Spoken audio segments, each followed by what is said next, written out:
A number of you will be joining as officers of the Indian Army, a great professional army. So Sam, tell me about the beginning of the Bangladesh war, the Mukti Bahini. Oh, Pakistan had really cracked down in a big way.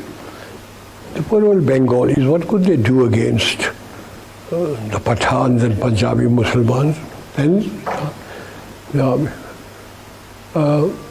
So they started pouring into India, and Mrs. Gandhi, in an awful temper, looked at me and read out messages from the Chief Minister of West Bengal. The thousands of refugees have poured in, from the Chief Minister of Assam, the Chief Minister of Tripura. And she looked at me and said, "What are you doing about it?" "Nothing. What's it got to do with me?" She said, "I want you to do something." I said, "What do you want me to do?" She said, "I want you to march into East Pakistan." I said, "That means war." So she said, "I don't mind if it's war." So I said, "Oh, have you read the Bible? God said, 'Let there be light,' and there was light. And you say, 'Let there be war,' and there war. Are you ready?" "I certainly am not." Then I said, this was about 23rd of April. I said, the Himalayan passes are opening. And if the Chinese give us an ultimatum, and I said, the monsoon will be breaking in a few days' time. And when it rains in that part of the world, it pours. Rivers become like oceans. If you stand on one bank, you can't see the other. My movement will be confined to roads. Because of climatic conditions, the Air Force will not be able to support me. And if I were to go in, I guarantee you 100% defeat. I said to Mrs. Gandhi, "Will you now give me your orders?" And then she, "All right, cabinet would meet again at 4 o'clock. So everybody started walking out, I being the junior one. A smile on my face as I was going out. She said, "Chief, stay behind." So I said, "Prime Minister, before you open your mouth, shall I send in my resignation on grounds of health, mental or physical?" And she said, "Oh, sit down, Sam, tell me. Everything you told me is the truth?" I said, "Yes, everything I've told you is the truth." I said, "It's my job to fight to win, not to lose." And she smiled at me. She said, "All right, Sam, you let me know when you're ready." What went wrong at Shimla? She went there and Bhutto made a complete of her. See, I know I've just taken over from Yahya Khan. If I yield anything just now, they'll throw me out. Give me a chance. In 6 months' time, I promise you, we'll settle everything peacefully. She came back and she told me, I said, "He's made a monkey out of you."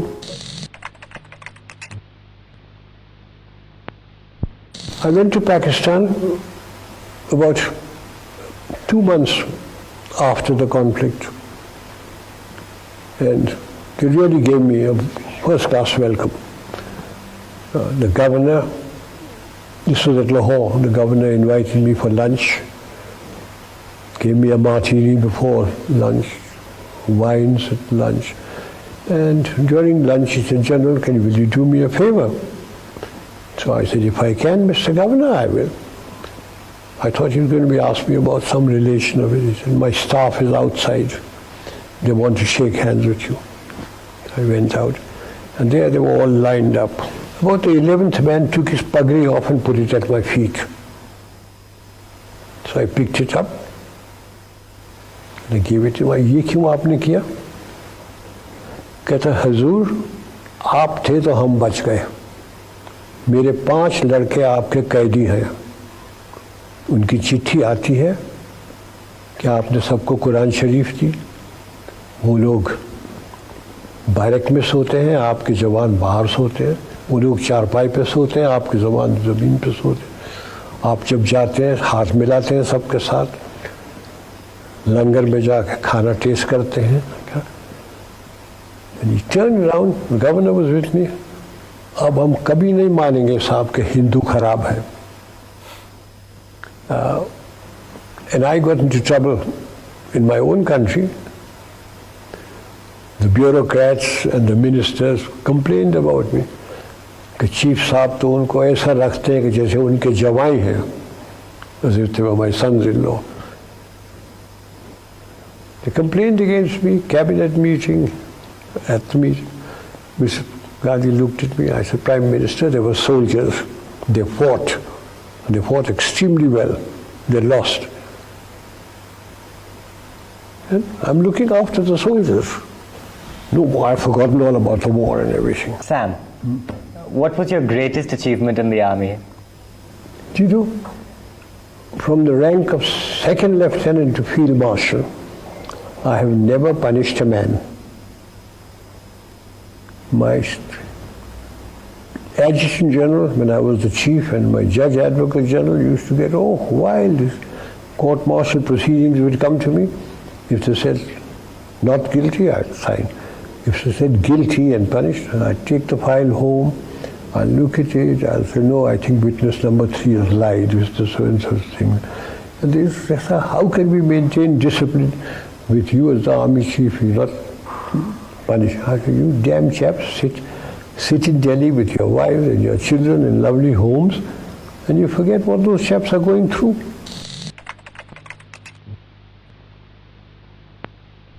I couldn't go anywhere when people would ask, General, when are you taking over? One evening at 4 o'clock in my office, I was having tea when Mrs. Gandhi rang up. She was in Parliament House.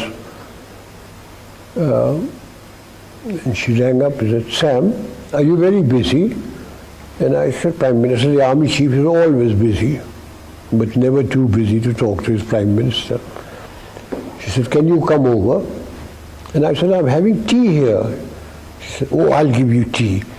I said, I have good tea here, you'll give me muck. He said, oh, come over. So I said, okay. So I got hold of the ADC, I said, the girl wants me. Come on, get the car.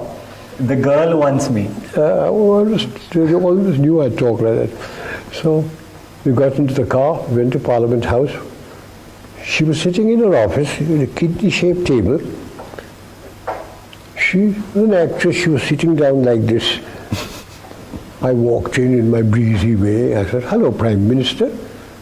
You seem worried. What's wrong? She said, I've got problems. So I said, oh, cry on my shoulder. What are your problems?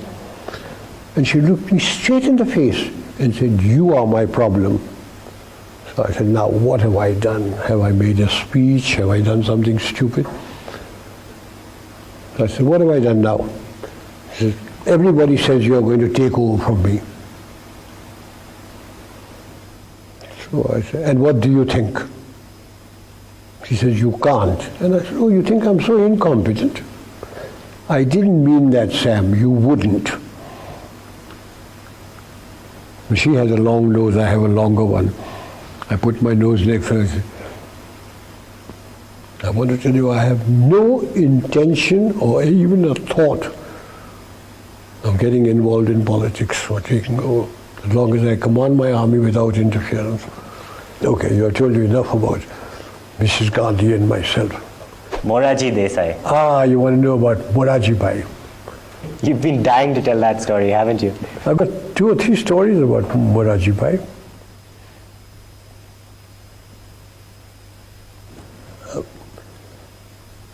When I became army chief, Morarji Bhai was the finance minister in Mrs. Indira Gandhi's cabinet. Then he became prime minister. Mrs. Gandhi lost the election, he became prime minister. One day he said, I believe you drink. So I said, yes, I have. You mustn't drink. Very bad for you. So I said, Prime Minister, I come to my Prime Minister, he said, you mustn't drink. I go to a party and I talk to a pretty girl, my wife says, you mustn't talk to her. I'm a field marshal, is life worth living? He says, your wife is quite right. Drinks and pretty girls will ruin you. I said, they haven't ruined me so far.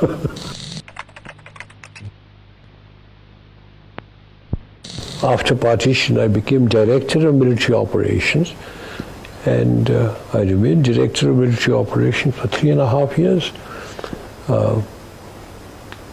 I was sent to Kashmir with VP Menon, who was the state secretary.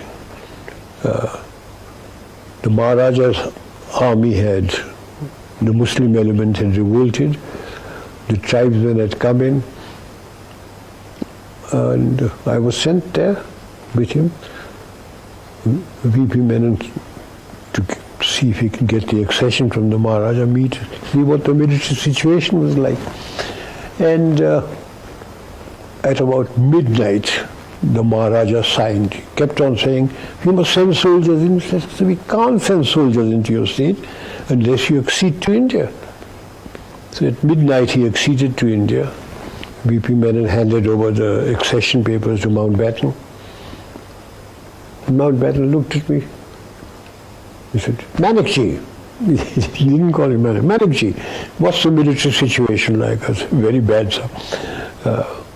The tribesmen are busy looting and raping about 9 kilometers away from Srinagar and the airfield. If they once get in, we've lost Kashmir because we won't be able to fly troops in, etc."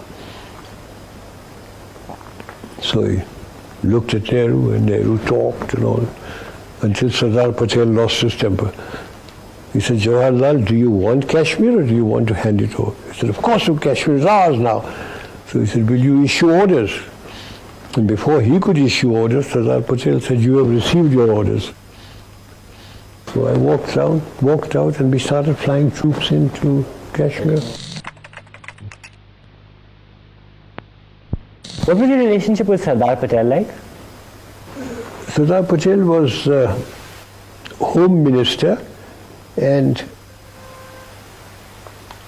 I had a good relationship with him. Every morning, VP Menon and I would go to his place, and he would be sitting down there. His daughter, Money Ben, sitting cross-legged with a Parker fountain pen, a brown Parker pen, taking notes. And he would say, "VP, I want Baroda. Take him with you." I would go as the bogeyman in uniform. When the killings were taking place in Calcutta, by British Commander-in-Chief, he came along and said, "Hey you, the Sardar wants you in Calcutta." So I said, "Why me, sir?" He said, "He phoned, he wants you there. An aircraft has been laid on for you." So I went there. The Sardar was with the Chief Minister, B.C. Roy. When I went in there, he said, "I don't want arguments, etc. I'm going to ask you a question, I want an answer. If I hand over the situation to the army, how many Bengalis will you kill and how long will it take you?" I was a very young brigadier. So I opened my mouth. I said, "So, about 100 in about a month." So he said, turned around to Bidhan Roy, he said, "Thousands are being killed." He said, "Go and kill them, take over." And he deployed troops all over Calcutta. We didn't have to kill anybody. Everything finished. He said, "Come here." And in Gujarati he tells me, "Tumhe sachu nahi bolo?" So I said, "What have I done?" He said, "Tumhe kahlu ki 100 Bengali na marso ne ek bhi nahi maryo." Then he told me, he said, "Well done, thank you." Then the Chinese came into Nifa, and General Kaul was sacked and Krishna Menon was removed, and Nehru sent for me. He said, "I've got a vigorous enemy. will you go and take over? And I said, I've been waiting 18 months for this, Prime Minister. And he said, oh, that was all a mistake. That was all a mistake. Will you go? I said, yes, I'll go. So I took over the thing. And so I always say that the Chinese came to my rescue. If the Chinese hadn't come in, and if Krishna Menon and Kaul hadn't been sacked, I don't know what they would have done with me.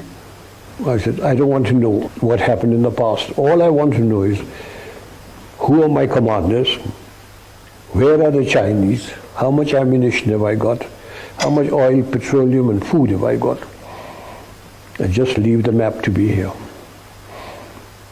Which they did. After half an hour, I rang the bell. They came in. And I said, I don't know whether I'm doing right or wrong, but these are my orders. And that was the time when the Chief of Staff took his hat off, flung it on the ground, jumped on it. He said, thank effing God, at last somebody is giving orders. We have never had orders before. And my orders were that we start advancing. They were. Now, Khanna, Leisure.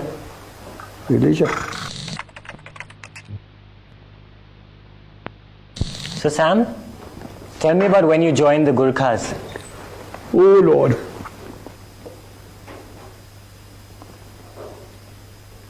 In the Indian Army, there were 10 regiments of Gorkhas. So when India got independence, like the Pakistan people went to Pakistan, certain regiments went to Her Majesty's Gorkhas and certain regiments remained in India.